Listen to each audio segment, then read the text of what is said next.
มือดีพามาเบิ้งนี่น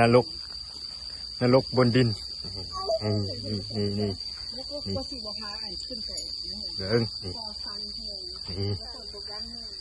นี่ไปเห็ดภาพนะเบิ้งนี่แหละนรกนะเป็นสิแล้วชื่ออย่างนี่นรกนะนี่ไปเห็ดอย่างนี่เบิ้งนรกของแท้นี่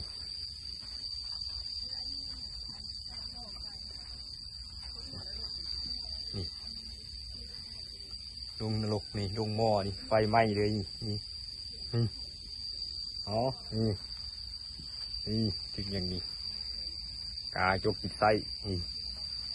ทันยมบาลนี่อ่านภาษีแล้วนี่เอาเบิ้งนี่ไปเฮ็ดซัวอย่างนี้ก็เบิ้งเตรียมตัวนี่สร้างไว้ความดีนะนี่ไปเฮ็ดซัวนี่ระวังนี่ถึกต้มนี่ถึกลงโทษนี่ครับขูดแต่ละอย่างขูดลีนมันก็ยาวของเฮ็ดจังซัวนี่ขูด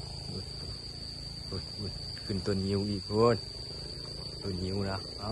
อาขึ้นไปหุ่นตกลงมาเสือกงับวีคออีกนี่หุ่น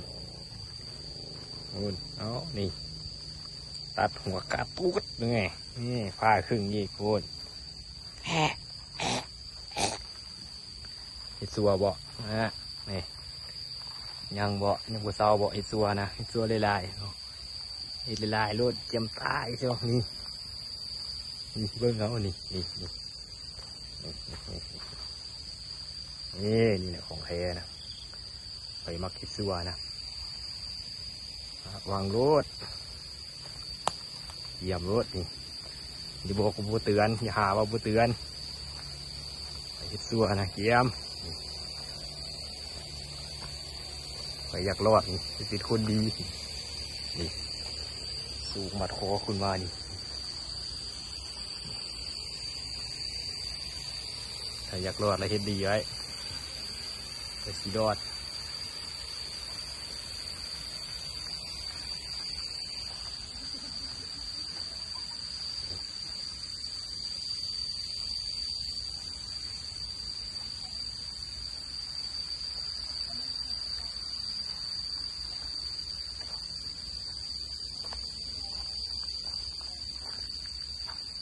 เห็นแล้วสิหลอน